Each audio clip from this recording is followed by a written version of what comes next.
Satu masa nanti tuan-tuan sekalian akan ada teknologi yang dia panggil brain computer interface.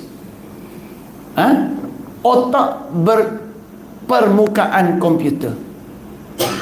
Brain computer interface, BCI nama dia.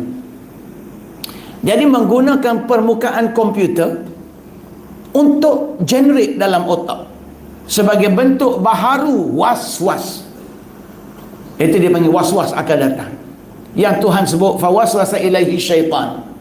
Syaitan ni dia tak mari direct, dia mari dia di sebalik teknologi, sebalik apa-apa yang boleh menjadi was-was kepada manusia. Maka dalam dunia hari ini tuan-tuan sekalian, teknologi ini disebut dengan nama Neuralink. Neuralink yang dibuat oleh Elon Musk, yang buat Tesla, tuan-tuan sekalian. Dan dia panggil brain cloud interface. Apa cloud interface? Maklumat-maklumat yang ada dalam semua sistem data sekarang diletak dalam bentuk online dan boleh diakses seolah-olah di awan. Kemudian dalam kepala kita dia akan letak satu implantation